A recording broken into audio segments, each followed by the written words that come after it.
Look at this thing. It's essentially a supercomputer with a 4K camera strapped to it. You probably look at it online. You've probably seen the footage it shoots. By the end of this 10 minutes, you will know if this thing is worth the money or just a flashy paperweight. Let's dive into it.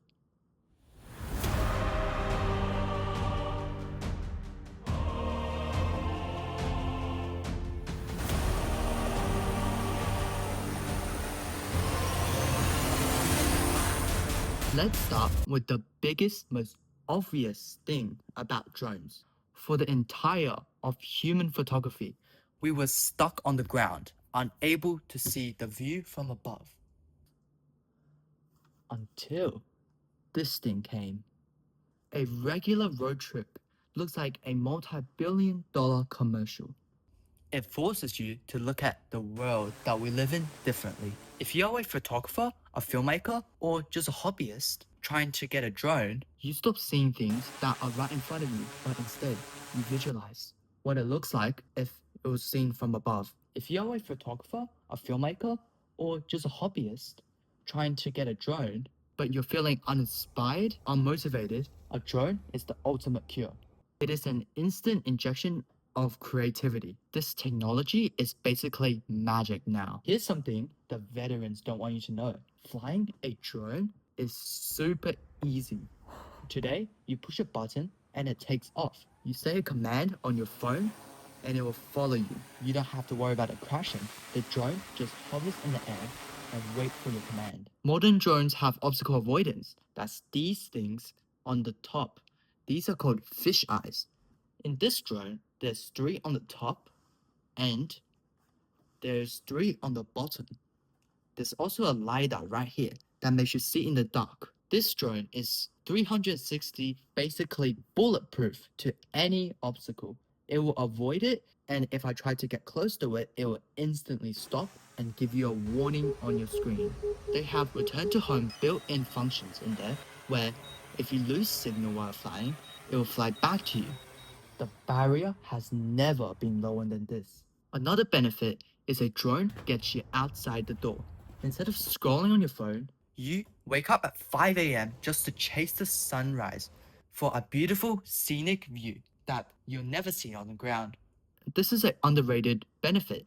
When you buy a drone, you want to look for cool places to fly. In a generation where there's too much distractions like screens, video games, social media, a drone is a piece of technology that actively demands you to go and experience the real world.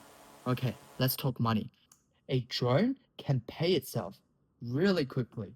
Real estate agents are desperate for a shot of the property. Construction workers need an inspection on the roof without having to climb up there with a ladder. Wedding photographers need that epic shot from above the sky. When you own a drone, you can turn these all into reality, and the pay $20 an hour. Doing a bit of research, drone pilots filming properties for real estate typically make between $75 and $400 per property. One property. And guess what they have to do?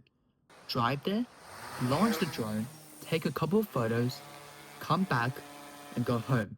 Drones are amazing, but they are not perfect. In fact, owning a drone can be incredibly stressful. If you're going to buy one, you need to listen very carefully. Drones come in many bundles. Let's say you buy a drone, but the battery only lasts 15 minutes. Then you're gonna have to get the Fly More combo, which is more expensive but comes with 3 batteries. That's an extra few $100. Okay, you want your footage to look insane like those cinematic filmmakers, right?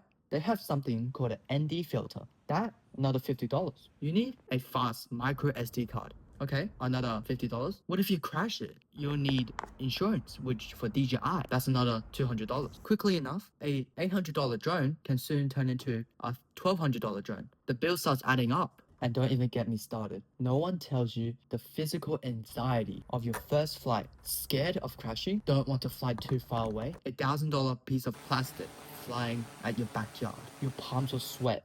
Your hearts will race.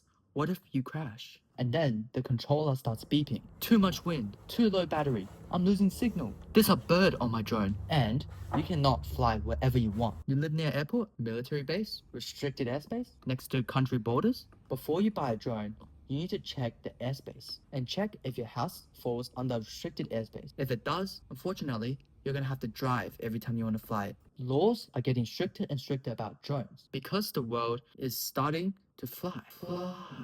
Yeah, flying taxis are becoming a reality soon. Helicopters patrol the area. Planes fly over the shore. Having drones in the area is too dangerous, and it could cause accidents that could cause people to get hurt. And this next point is not illegal, but it might get you a few punches in the face. Drones are loud equipment. This drone looks small, right? No, these motors spin so fast, create so much noise that you can hear it from 300 meters away. Well, that's of course with full throttle. If you're hovering, what's the point? If you go to a beautiful place where people are trying to enjoy their days, they hear a drone coming and above their head, they're gonna get pissed. You're ruining their peace, and people will stare at you, curse at you, and tell you to leave. Some people, especially those Karens, might accuse you of spying on them, which is just absurd. Because I'm a drone pilot myself, and why would we spy on you? But the true fact is, many people doesn't know about drone technology. They don't know that a wide-angle lens can't spy. Okay, we've covered a lot of things now. Now, the real question is, should you buy them? Okay, do not buy a drone if you think it's just a cool piece of equipment and you want to fly in your backyard. You'll get tired and sick of it. Maybe drones feel fresh to you right now, but when you start flying, you're gonna get bored really quickly. If you live next to a major airport or restricted airspace, do not buy it. You will not be able to fly and you will hate it. Just be careful. Check your drone specs before buying. I have the DJI Mavic 4 Pro and these batteries last around 40 minutes. But say, oh, you're buying like a DJI Avata. These batteries last 10 to 15 minutes in the proper real world, not what they say. Always minus around 30% to 20% of what DJI says or other drone companies. If they say an hour, cut it down to maybe 45 minutes. But if you truly love photography, you're a creator, then you should definitely buy one. It is the best investment I've done. My drones are pretty good. This one here is 5,000 AUD, and this one is around 1,800 AUD. But that's just the drone. You need to think about ND filters, SD card, or what about if you crash?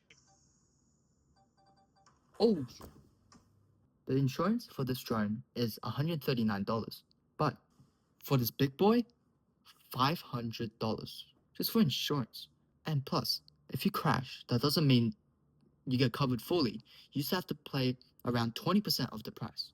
If you travel frequently, if you love capturing the world, seeing the world, if you want to see something from a perspective that a smartphone will never be able to, you are willing to learn the rules and respect the drone laws, respect the airspace, and deal with anxiety when you're flying, you should definitely get a drone. Because at the end of the day, when I finish flying, I go home, I plug my SD card into my MacBook, seeing the beautiful shot I captured today.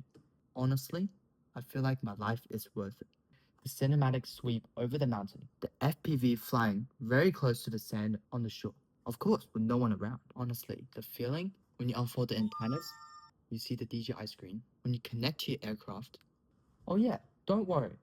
If you don't know how to fly a drone, there's a simulator right here that you can press into, and there's maps that you can fly and practice your cinematic shots. This is the channel's first real YouTube video. If this video actually helps you make a decision, I'm super happy. Please consider hitting the like and subscribe to support. It really means a ton. Thank you so much. Thank you so much for watching. Go fly safe, go fly your drone, go explore the world. In the next video, I'll talk about what drone you should actually get and what's suitable for you, or how to edit your drone footage, and I'll share my experience what it's like being a drone owner. See you in the next one.